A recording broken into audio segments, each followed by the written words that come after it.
kepala saya seperti saat Rasulullah SAW melewati jalan ini.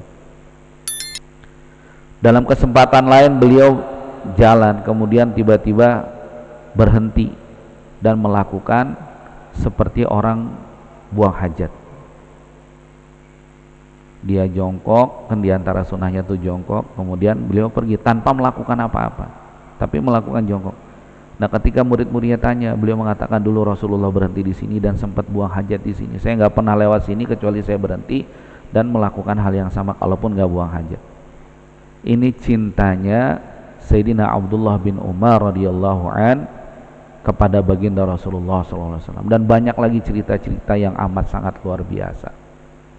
Hadirin jamaah yang dimuliakan Allah Subhanahu wa taala, begitu pula membenci apa saja yang dibenci oleh Allah dan Rasulnya.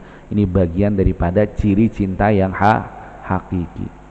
Maka kaitannya dengan tahun baru yang akan datang, walaupun sudah banyak penjelasan, intinya ini tidak hanya masalah dengan hukum, tapi ini juga masalah dengan kecintaan kita.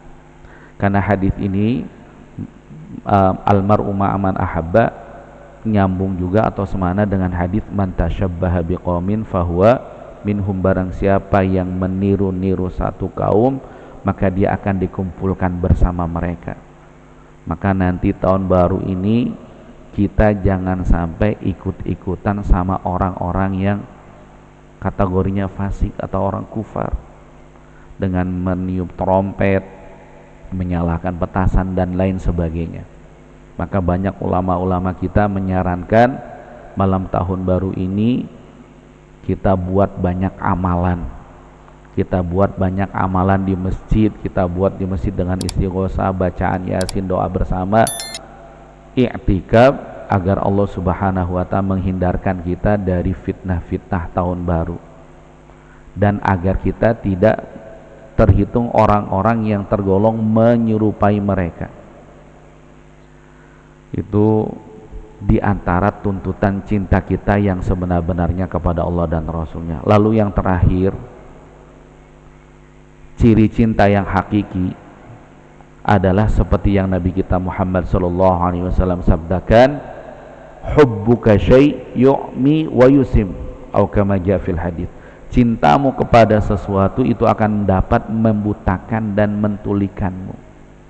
Ketika orang sudah cinta, maka mata dan telinga akan menjadi tuli, matanya pun akan menjadi buta mengenai komentar-komentar orang lain mengenai yang dia cintai, akan komentar-komentar orang lain mengenai yang dia cintai. Maka orang kalau sudah cinta, makanya kan ada istilah bukan cantik yang menjadikan orang cinta, tapi cintalah yang bikin dia cantik. Bukan ganteng yang menjadikan orang cinta, justru cintalah yang menjadikan dia ganteng. Karena cinta yang hakiki akan menjadikan orang itu tidak peduli dengan komentar-komentar orang lain. Saya sering mencontohkan, kalau gambaran sekarang, karena kalau cerita orang-orang dulu kan kelamaan, sulit. Yang real saat ini tuh kita bisa lihat anak-anak pang di sekitaran kita ini menunjukkan betapa mereka mencintai dan menidolakan idolanya, karena mereka rela korban habis-habisan mengikuti yang dia cintai tanpa peduli komentar orang lain.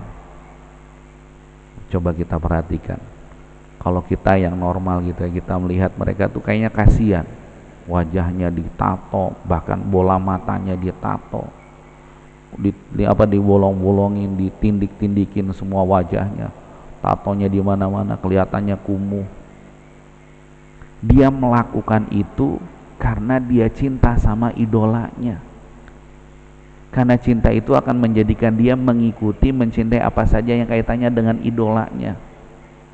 Dan dia nggak peduli, mungkin ibunya ngasih tahu, bapaknya ngajarin, emaknya ngajarin, tetangganya ngajarin, Pak RT bilangin, Pak Lurah bilangin, hampir semua orang yang sayang dengan dia ngasih tahu jangan begitu. Tapi apa yang terjadi? Dia nggak peduli. Bahkan dia punya komunitas, saya ketemu teman-teman yang model kayak gitu.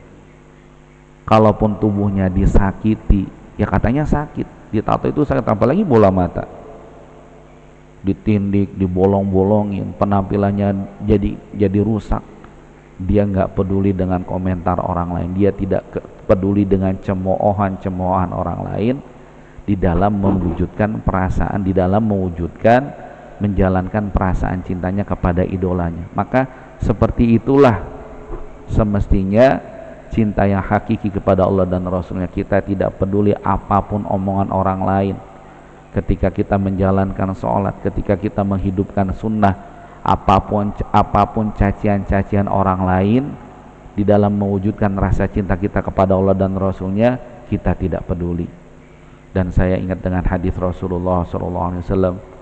Nabi SAW pernah bersabda, innal islama bada'a ghoriban wa sayaudu ghoriban kama bada'a fatuba lil ghuraba alladzina yuslihuna ma afsadan nasu min ba'di min sunnati atau kama jaa fil hadits.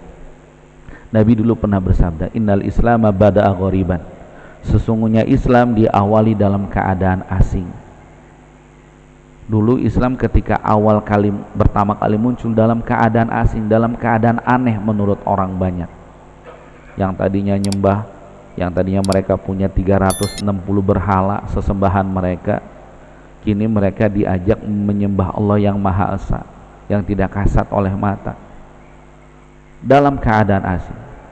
Wa sayaudu ghoriban kama bada, kata Rasul, dan Islam akan kembali aneh asing seperti dulu diawali. Karena kemudian beberapa tahun kemudian Islam begitu menyebar, bahkan sampai 2/3 dunia Islam pernah dipeluk oleh manusia 2/3 dunia itu. Jadi orang udah nggak aneh lagi dengan Islam dan tidak aneh lagi dengan amalan Islam. Tapi kata Rasulullah, sayaudu ghoriban kama bada'a, Islam akan kembali aneh seperti dia awali. Fatuba lil ghuraba, maka beruntunglah bagi mereka yang dianggap aneh kala itu. Siapa orang yang dianggap aneh beruntung? Bukan kayak tadi anak pang, bukan. Alladzina yuslihuna ma afsadan nasu min ba'di min sunnati, yakni orang yang aneh beruntung itu adalah orang-orang yang memperbaiki sesuatu yang telah dirusak oleh manusia selepasku dari sunnah-sunnahku. Alladzina yuslihuna ma afsadan nasu min ba'di min sunnati. Jadi orang yang asing, orang yang aneh yang beruntung adalah ketika dia dianggap aneh, dianggap asing ketika dia menghidupkan sunnah-sunnah Rasulullah Sallallahu Alaihi Wasallam yang telah lama ditinggal. Makanya biasanya sekarang orang lebih banyak mencurigai orang yang jenggotan menghidupkan sunnah, celana cingkrang, ketimbang orang yang pakaiannya ya model-model begitu. Orang akan lebih banyak mencurigai, menganggap aneh wanita yang bercadar, berhijab sempurna, ketimbang mereka yang pakaiannya you can see. Ini sudah terbukti. Maka kalaupun orang menganggap aneh, kalaupun orang menganggap asing, ketika kita menghidupkan sunnah, mengamalkan, menjalankan perintah-perintah Allah, itu kita tidak peduli. Hadirin jamaah yang dimuliakan Allah Subhanahu wa taala, ketika tiga hal ini sudah ada dalam diri kita, bagaimana kita taat kepada Allah dan Rasulnya dengan sempurna, bagaimana kita mencintai apa saja yang kaitannya dengan Allah dan Rasulnya, ketika kita sudah tidak peduli lagi dengan cemoohan, komentar-komentar orang lain di dalam mewujudkan perasaan cinta kita kepada Allah dan Rasulnya dengan menghidupkan perintah Allah dan sunnah Rasul, maka berarti cinta kita sudah sempurna, cinta kita sudah cukup untuk bekal kita untuk menghadapi hari kiamat. Kalau belum, lalu bagaimana caranya? Ini biasanya kajiannya sampai jam berapa? Sampai isyraq. Oh, berarti 6:30 ya? Jam 6 ya? Jam 6 kurang seperempat. Baik. Nah, kalau cinta kita sudah demikian berarti kita beruntung. Kalau belum, maka bagaimana caranya untuk menjadikan cinta kita sempurna kepada Allah dan Rasulnya? Karena saya pastikan, termasuk saya, cinta kita ini masih jauh dari kata sempurna. Cinta kita ini jauh dari kata-kata sempurna kepada Allah dan Rasulnya.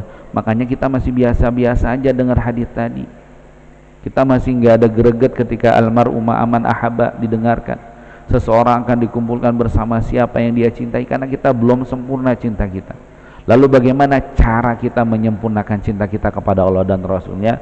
Yang pertama adalah dengan belajar mengenal Allah dan Rasulnya lebih dekat. Karena ada istilah tak kenal maka tak sayang, tak sayang maka tak cinta. Bagaimana kita bisa cinta kepada Allah dan Rasulnya kalau kita nggak kenal Allah dan Rasulnya? Maka yang pertama kali, bagaimana kita belajar mengenal Allah dan Rasulnya? Dengan cara apa kita mengenal Allah dan Rasulnya? Mengenal Allah dengan cara mempelajari sifat-sifatnya Allah, mempelajari nama-namanya Allah, mempelajari sifat-sifatnya Allah. Allah yang menciptakan, Allah yang memelihara, Allah yang memberikan rezeki. Pertama itu kita belajar mengenal Allah, belajar tauhid mengenal Allah. Jadi kita akan paham, kita kenal dengan Allah. Yang kedua, belajar mengenal Rasul lebih dekat. Melalui apa? Melalui belajar tentang sejarahnya Nabi. Bagaimana mulai dari beliau sebelum dilahirkan, ketika dilahirkan, masa kecilnya, masa dewasanya, diangkat menjadi Nabi, perjuangannya, itu kita pelajari. Mengenal Rasulullah melalui sejarah Rasulullah. Maka sangat disayangkan ketika kita sebagai orang Islam tidak mengerti sejarahnya Rasulullah. Maka kita cari kitab-kitab atau kita cari buku-buku yang menceritakan tentang Rasulullah. Belajar mengenal Rasul. Bagaimana akhlaknya Rasul? Bagaimana kepedulian Rasulullah SAW? Nabi ini orang yang sangat luar biasa. Nabi itu pernah diperlihatkan akan apa yang akan terjadi kepada cucu-cucunya. Suatu ketika Sayyidina Hasan, Sayyidina Husain datang mengunjungi Nabi. Nabi peluk. Kemudian dalam riwayat yang lain Nabi kecup bibirnya Sayyidina Hasan. Nabi cium lehernya Sayyidina Husain. Kemudian ketika keduanya telah pergi, Nabi menangis. Ketika ditanyakan kenapa beliau menangis, ini kedua cucu saya kelak akan menjadi pimpinan pemuda di surga. Kemudian Sayyidina Hasan akan meninggal diracun, Sayyidina Husain akan meninggal dipenggal. Nabi diperlihatkan, diberitahukan akan kejadian itu. Dan setiap nabi punya doa yang pasti diijabah. Lalu apakah doa itu diberikan untuk cucu-cucunya? Tidak. Karena ternyata Sayyidina Hasan diracun meninggalnya, Sayyidina Husain dipenggal kepalanya. Doa yang luar biasa itu, doa yang sangat istimewa itu Nabi SAW pertahankan untuk apa? Untuk kita umatnya. Suatu ketika Sayyidina Aisyah radhiyallahu anha minta kepada Nabi untuk didoakan khusus. Maka Nabi SAW pun berdoa untuk Sayyidatina Aisyah, Allahumma gfir li Aisyata ma taqaddamat min dzambiha wa ma ta'akhkhar wa ma a'lanat wa ma asarrat, atau kama jaa fil hadits. Nabi SAW mendoakan, ya Allah ampunilah Aisyah dosa-dosanya yang terdahulu dan yang akan datang, dosa-dosanya yang nampak ataupun yang tidak nampak. Mendengar doa itu Sayyidatina Aisyah begitu gembira, bahkan tersungkur di hadapan Nabi, di pangkuan Nabi. Lalu Nabi bertanya, apa yang menyebab kamu sangat bahagia wahai Aisyah? Beliau mengatakan kurang lebihnya, saya sangat senang, bahagia karena engkau doakan khusus untuk saya. Kata Rasul, karena ini kamu bahagia, karena ini kamu bangga, ketahuilah bahwa saya selalu mendoakan umatku seperti yang kupanjatkan untukmu di setiap kali selepas sholat. Bagaimana Nabi selalu berdoa untuk kita sebagai umatnya, Allahumma gfirli ummati ma taqaddamat min dzambiha wa ma ta'akhkharat wa ma asarrat wa ma a'lanat. Nabi selalu mendoakan kita sebagai umatnya ampunan dosa-dosa yang lalu, yang akan datang, yang nampak, yang tidak nampak. Kita belajar mengenal Rasul melalui sejarah.